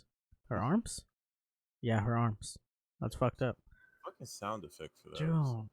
that shit gave me chills. Bro, I was like, I think Gabby was there when I was playing it, and she's like, "What's that?" I'm like, "She's getting her wings clipped." I was like, I just took my headphones. I was like, I don't want to listen to it. That Sound shit effect gave me like sucks. it gave me chills. Um, what else can we talk about for Abby's part before we get to the end? Uh, I don't know. I just love Abby's part. I think we just gotta move on and get straight to the point where the showdown. yeah. So, eventually we get back to the part where Oh, Abby. before we get there, I'm sorry, but we gotta talk about that big fucking creature at the bottom of the hospital. Fuck that nigga, Yeah, bro. fuck that thing. Kill Oh, me who at the least 10 times before I can even kill it. yeah. And also, we didn't even talk about the part where they get to the island.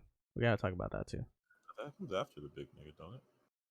No, it doesn't. It comes before. It does. Yeah. So I mean, yeah, that big monster when it started breaking apart. It comes after. They go to the No, hospital, get the parts for Yara. no, I'm To, looking it up right now. It's before the confrontation. I thought the monster was in the hospital. Yeah, the monster's in the hospital. So remember, they I going thought the into the hospital to get the list of supplies to help Yara, and then eventually they go back out because Lev, remember, takes the boat and goes to the island. So then Yara and Abby have to go and get Lev from the island. yeah. So the monster happens before. Oh no, I thought you were talking about the confrontation. I know. I'm Oh, talking okay, about. yeah, yeah, the monster happens before that. But yeah, So fuck that monster. yeah, that little thing, creepy thing that extends off of it too was just I thought there's gonna be another one that popped off. I'm honestly surprised. ground, but I thought something else was gonna pop off. Mm-hmm. But then, yeah, you kill that. That thing was just big. It had pretty good range of reach too, because I would like dodge it perfectly, and sometimes like this little arm would just still grab me. Mm-hmm. But it's like basically you get hit once and it was over. Yeah. And then eventually we move on where, like we said, Lev and Yara ran away because Lev chose to shave her head and become a he. And that led to them being casted out. And Lev is trying to go back to find his mom. Her mom. I'm sorry. I keep jumping between back and forth. I'm just going to say his mom. Yeah, refer to it as a he. Yeah. To his mom, but eventually we do make it back with Yara to the island, and this island has been talked about. And during the game, I was like, "What fucking? I hope we get to this island because this sounds interesting," and it was. But yeah, we get there and we have some cool scenes between Yara, Lev, and Abby, and we see Lev had to kill his mom, which I thought was like that. Like however you think, like in this situation, his mom was fucked up, you know, but it's still your mom, at the end of the day. It's still gonna take a toll on you no matter what. Yeah, and you see that. But I think the island was really cool because I think they had great scenes. They, especially when the island is on fire because the WLF is actually attacking the island. I think that part was fucking great. I think it was too when you're riding the horse through the burning town. Yeah, I think that part was probably my favorite part of the whole game. Yeah, visually it was beautiful, and I Just think gameplay wise, it was yeah, nice. gameplay wise it was fun. You had that part at the end where you fight that big Seraphite motherfucker. Yeah, fuck that I nigga. was like, damn, this guy is just handing my fucking ass to me right now. I was just like, dude, I ripped his jaw off. And this nigga's Why? fight. He's still fighting. It's just like, guy, you got to give it up, my guy. But yeah, I think we just let's just move into the confrontation because I think the fight between um Joel between Ellie and Abby was interesting, and then we see Abby shoot Tommy, and I thought Tommy was dead. Fucking dead. I thought Tommy was done for. And then I was You like, get what? a leg and a shot through the side of your head. It's like Mm-hmm. I thought he was just done. Yeah, I thought he was done. But what did you think about the confrontation? What did you think about the fight between Ellie and Abby? I thought I thought it was cool because it was actually kind of difficult at times, especially in the beginning when you're going through the actual movie theater, not when you get to like all the way the last part. But when Yeah, you're going through the props and stuff, I'm like, fuck Ellie, you're a little fucking sneaky ass bitch. yeah, it was a hard fight. I mean, it was hard. I feel like it was hard gameplay wise and like emotional wise. It's like this is a character you know so well. Mm. You have to fight this girl as the character that you probably like more than you did at the beginning of the game, but you probably still dislike because of the whole beginning of the game too. So it's like it made you fight your favorite character with a character that you just are starting to get to know. I think for the emotional aspect, it was hard, but for just the sneaky aspect, like she catches you, she fucking you up, Yeah, she is. and And she like holding nothing back. Like, yeah, and if you die, it'll even tell you like hints. Like if you get seen by Ellie, she will stab you and kill you. yeah, like And go ahead, you Mike. have to be very sneaky. Yeah, it was reminiscent of the fight between Ellie and Dave in the original Last of Us. Remember when the guy was kind of trying to rape her? Try to That's attack what her. it kind of reminded me about, where you got to be sneaky, and it was kind of just like it was kind of like scary because she would just sometimes just pop up behind you, or dude, she would move so fast around things, Yeah, and I didn't realize things were broken on the ground, so I would step and it would make a sound. I'm like, oh fuck, I didn't even know that was on the ground. I didn't even think to look on the ground. And then I walked by some chains, and I'm like, I didn't even think about that either. yeah. I had walked into the vase that was broken on the Mm-hmm. ground Yeah, during the that's exactly what happened to me. confrontation, and then I had I think to the third part of the confrontation, Ellie walks through the little opening where the chains are again. I had ran into the chains and she just shot the fuck out of me. So I was like, it's definitely you have to really pay attention and get that stealth aspect. Yeah, it was cool because you could see Ellie craft things too, and you could see her craft like I want my in my fight she actually crafted like a bomb and she threw it at me. Yeah, but I thought it was good to attack her at that point, and I fucked up. She Yeah, got too. yeah. So then you get that point, and then they're actually fighting, and they're fucking fighting, and it's fucking gruesome. Like they're fucking each other up. They're biting, they're scratching, they're punching, they're clawing, they're everything you could think of. They're doing it to each other, and I mean, Abby's kind of whooping her ass at one point, and then Dina comes in, and then Dina just gets fucking rocked. Like her ass gets fucking smashed into the ground, and you're just like, "Fuck, she's pregnant, dude." And Abby's just like fucking her up. But I think looking back on this, it's just another example where I thought at this point, I thought this was the end of the game Mm, because I thought it was gonna end, and what pretty much happens is Abby fucks both of them up, and but Abby doesn't kill him, yeah, and she was gonna kill Dina, and even fucking Ellie was like, no, she's pregnant, and Dina was like, I mean good. not Dina, Abby was like, good, and it was Lev that actually stopped her, and that's why I say like I think the relationship was strong enough to where Abby was actually willing to listen and reason with Lev and just like, okay, and I think for me personally, at that point, Abby was just like willing to move on Yeah, because she left Ellie and she left Dina. She Abby could have easily killed both of them and moved on, and never had to worry about anything again. But she was willing to just like, I'm willing to let it go, yeah. I and mean, I feel like that's what happened. She was willing to let it go, yeah. I think that was a strong settlement from her too, because at the end of the day, she loved Owen, and Owen is dead now. It's and like her she dad. and her dad. Yeah, and she was willing to let it go. She lost the two people. I mean, she didn't let the first one go, but Owen she kind of let go. Yeah, But I think this would have been. I think if you just ended it right there with the ending of showing like Ellie's having a happy life with Dina, I think it would have been a great ending. But it's like what happens after that kind of pisses me off at least. yeah. And then I think after that, okay, so after that we get to the part where I was like, oh shit, like in my mind it gave me I know you haven't played Red Dead Redemption, but it gave me Red Dead Redemption vibes where you kind of get this long epilogue where everything feels like okay, like everything's good. Like this was the best outcome for each party. Abby, kind of got her revenge. She came to terms with, okay, I'm willing to accept what Ellie did and I'm willing to move on. Ellie seems like she's able to accept what Abby did and move on. She's in a home with Dina and Jesse Jr., JJ. They got this cute little farm, they got fucking pigs or whatever, chickens and whatever the fuck's out there. Oh, sheep. Mm-hmm. Cool. I thought that was all really cool. You get to go into the different rooms, you get to see, kind of who they are now and more about what their interests are. And I think that's all cool. You're dancing with Dina. That's fucking great. Like, all this was great, and I thought it was going to end here. But then fucking Tommy shows up. Tommy's just like, hey, Ellie, you fucking bitch. You didn't finish the job. I Tommy. can't walk anymore. And I'm just like, no, Tommy, please, can't you see they're happy? They're fine, But no, Tommy comes here and pretty much tells Ellie straight to the face, like, you said you were gonna finish this.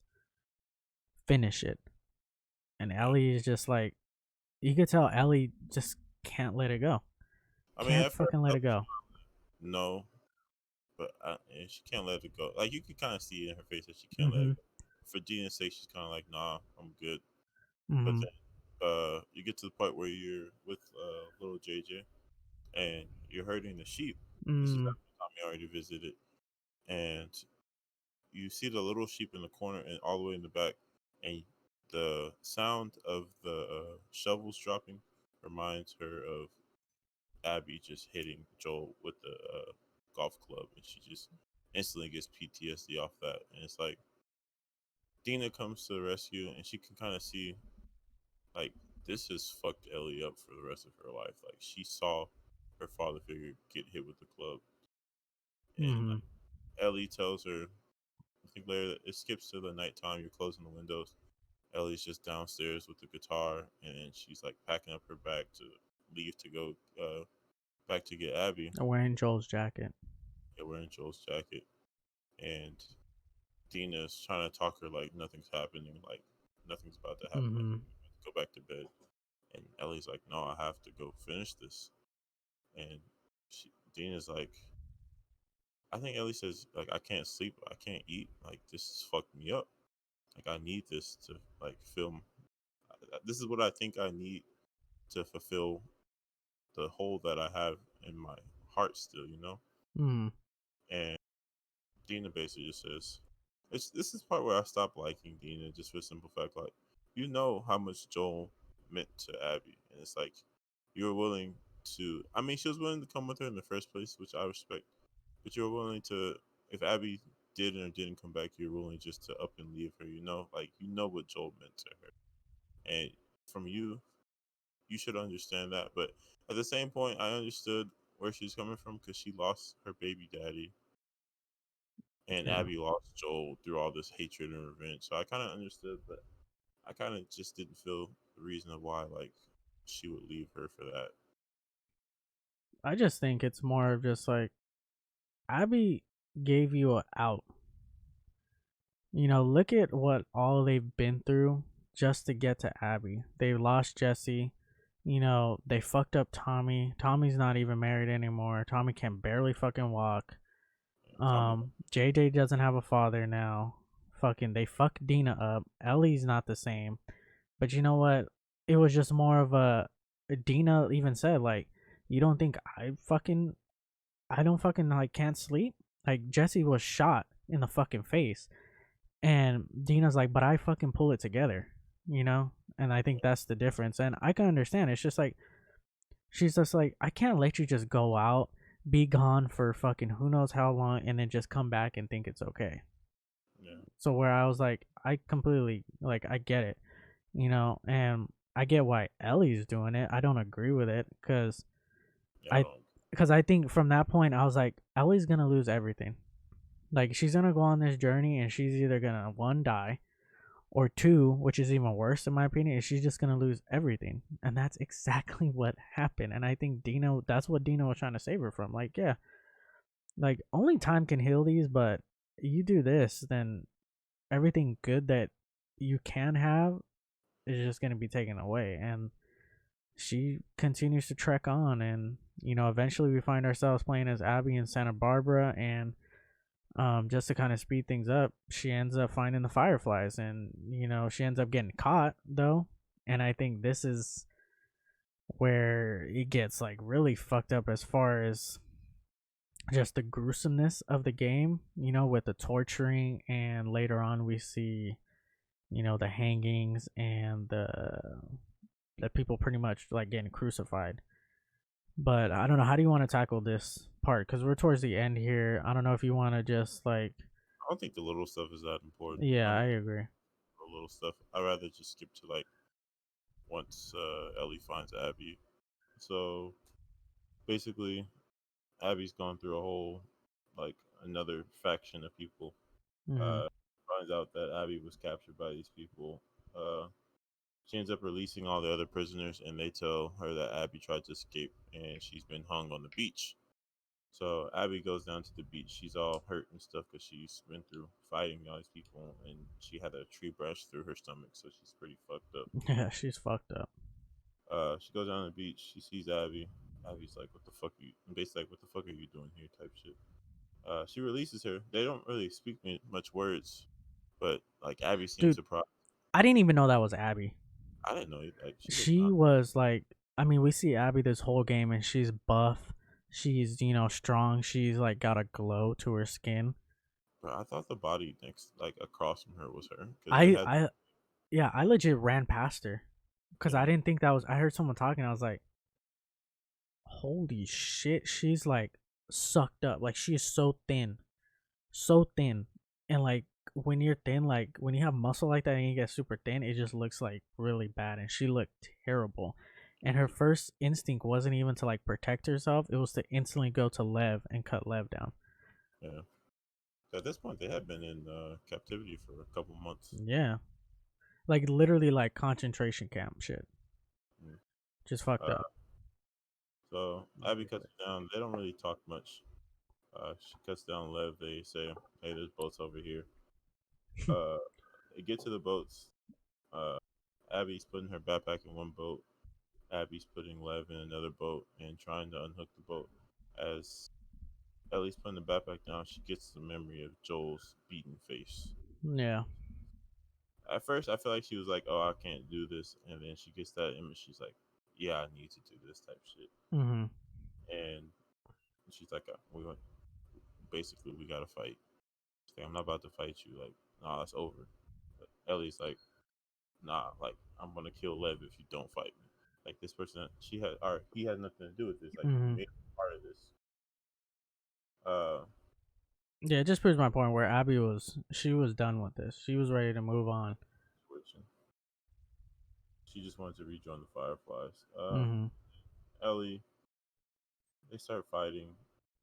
Uh, uh, they start fighting. It's like a what 2 minute fight. Yeah, I don't personally like this fight. It reminds me a lot of the Uncharted 4 boss. It's cool personally. I mean, I don't want to say I would have preferred a cutscene, Mm. but I just don't. Maybe I wouldn't prefer the cutscene, but I just don't like how long this took personally. It took like 2 minutes. I I didn't mean, really enjoy it pretty fast. because me personally, I was just like, honestly, Ellie, you're lost. Like you're lost as like a person right now. Yeah, And I don't think what you're doing is gonna bring Joel back. I don't think what you're doing is gonna make anything like worse. Like I didn't want to play as Ellie as this part. Like I didn't want to kill Abby. You know? yeah.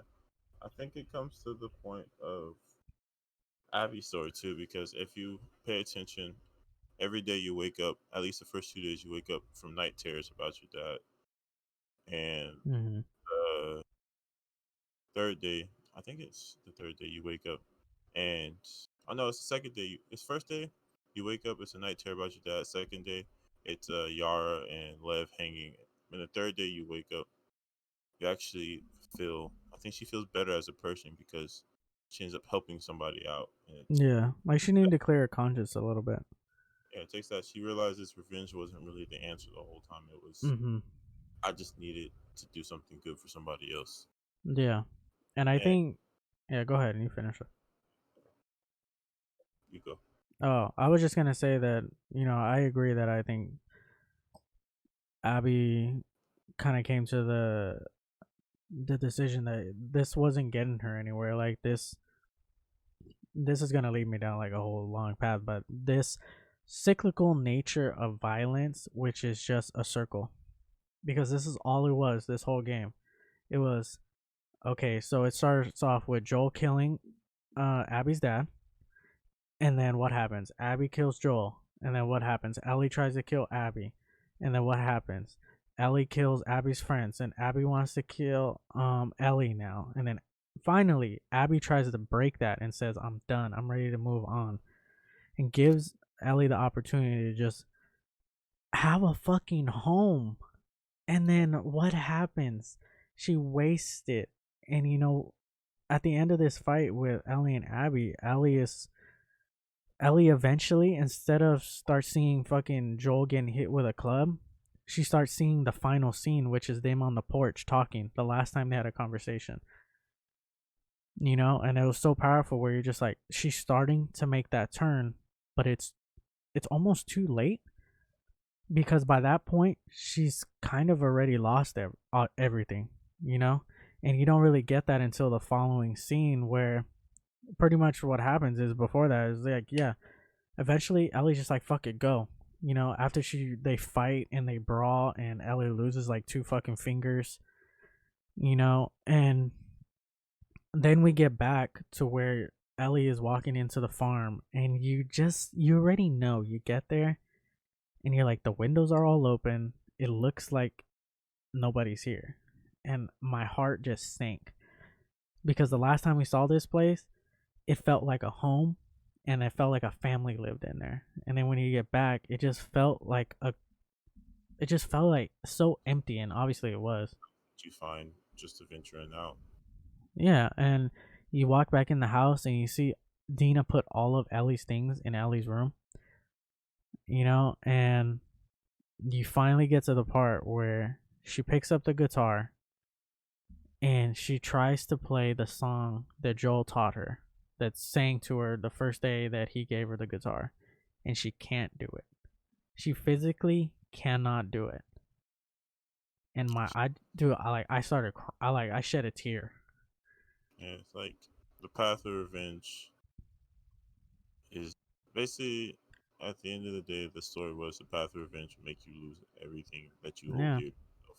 It, And even though she didn't go through with it, the journey of her trying to go through with it made her lose yeah, everything. The cost last her everything. the last thing that she held nearest to her, which was the the last memory she had of Joel, or the last thing Mm-hmm. she had to connect to Joel was a Yeah. song. She can't even play it, and she leaves the guitar and she walks off to I go. was so sad. Like they should have ended it right there. Put the other scene after the fight with Abby and Ellie. I think they put that scene in with Ellie and Joel talking. I think they put that in there, Yeah, in my opinion, and then ended on her walking away from the farm and just end it. I think it would have been perfect. I still think the ending is really good. I would have preferred it that way I because would have preferred it. I just would have preferred it. They would have took out the last part of Ellie going to go get Abby. I think I would have. I would have considered this like a mm-hmm. 10 game. I would have give this 8 out of 10. But I mean, the way it is, I think I'll sticking with like a maybe like a 7 or 6. Mm-hmm. I think it's still an amazing game. I think now that I've actually got the place like to play it and sit through the game myself, it definitely was a joy to go through. But it's like same time, it's like I feel like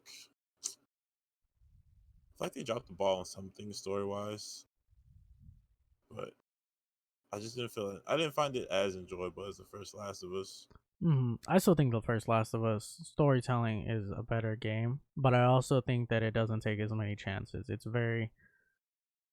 reminds me of why like Star Wars, the first Star Wars movie is good, where the story isn't really all that interesting, but the characters are great. And I think the relationship between Joel and Ellie in the first game is great, and I think it's like one of the greatest relationships in video games that we've seen thus far. And I don't think you get that in this game. No, But I still think that as a whole, I think this game focuses on. I think the message of this game is love and what love will make you do. Love will either. Love can make you crazy. Love can make you feel so many things, but love can also lead to things like this, where it. This game reminds me of just a circle where they just go back and forth, back and forth, back and forth between the like this cyclical nature of hate, where no one won. yeah. No one won. Like I would Ellie say, lost everything, I would and say if anything, Abby got her happy ending. Like she got yeah, led, and she was able to get away. It's just to but me, that it was just it. She was gonna get there either way, but Ellie messed up her path just so she can intervene with Abby.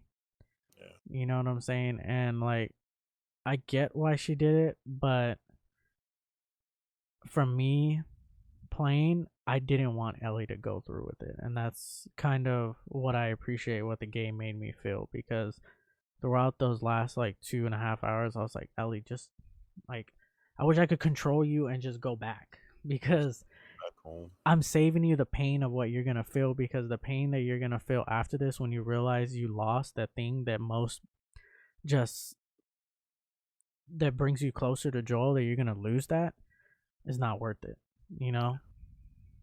And that was just so sad. And I think me personally, I don't want to give like a score because I don't know how to grade like score or whatever. I think this is easily one of the best games of this generation. Technically, I think from a story perspective, motion capture, like everything technical, I think it's one of the best. I think we talked about that earlier. I think this is probably PlayStation 5's best exclusive, probably. I mean, it's up there with God of War and Bloodborne and all those different types of games, but I think it nailed it. I think it's definitely a risk, clearly with the way people are talking about it, but I'll be damned if I can't fucking wait for the next thing that they're going to make, whether that be another Uncharted, whether that be Last of Us Part 3, which I think they will do another Last of Us Part 3. Like they are going to. Yeah, I don't know if it's going to be Part 3 or if it's just going to be like a new thing, but I just I love Naughty Dog. I think they make great games, and I think that this was just another fucking hit for them. Yeah, And looking forward, I mean, what do you want? Like, what do you want from Naughty Dog? Do you want them to come back to Uncharted? Do you want them to come back to Last of Us. I mean, I'm assuming that they're working on a multiplayer version of like Last of Us Factions, but just Yeah. single player. What do you want from Uh, Naughty Dog? I think where the story left off is good enough to just say to leave this world behind. They might make a part three, but I Hmm. think where it left off is it's not closure, but we need to know that every story doesn't have closure. You know. Yeah. So I think where they left off is perfect. If they want to make a part three, they can. But if they don't want to, I think that's perfectly fine too. This is definitely a game I feel like you shouldn't just go on spoilers about. You should play it for yourself and form your own opinion.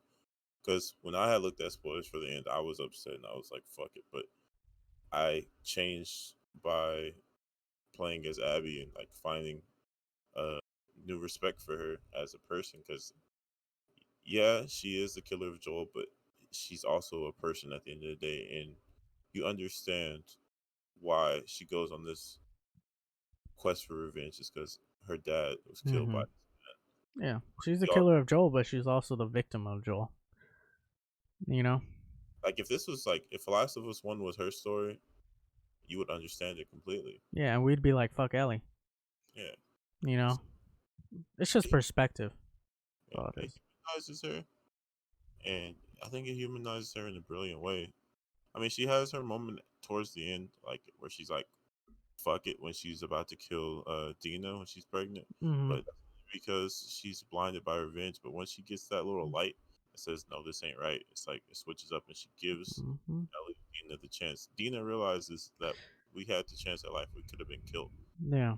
It's like it's hard for me to live with it, but I do it. I'm gonna do it every day, and like we have a family now. Hmm. This is what we like. It's a great slice of life in this world if you think about Hmm. it. That Yeah. farmhouse, great slice of life. But Ellie just has to ruin it by going after Abby. And just like you just realize you get your fingers bit off and then you let her go, and it's like, was it even worth it in the end of the day to go back? Yeah, you realize. I mean, I know you had the PTSD like flashbacks, but you lost it. You lost everything at the end of the day. You lost Hmm. your family. You lost the last thing you had of Joel. I mean, I understand Tommy being like that because he already lost everything. So it's like I might as well go avenge my fucking brother. Yeah. But I was so upset when Tommy did that. I was like, really? After she sacrificed, she was the one that wanted to go in the fucking first place. She sacrificed the most. yeah, But yeah, I think you made a good point too about Abby had that light, and that ray of hope, which was Lev.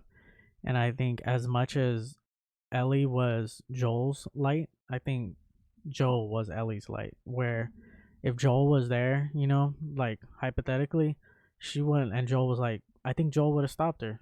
I think that was the difference. Is those relationships that you have with people can really change who you are and how you move.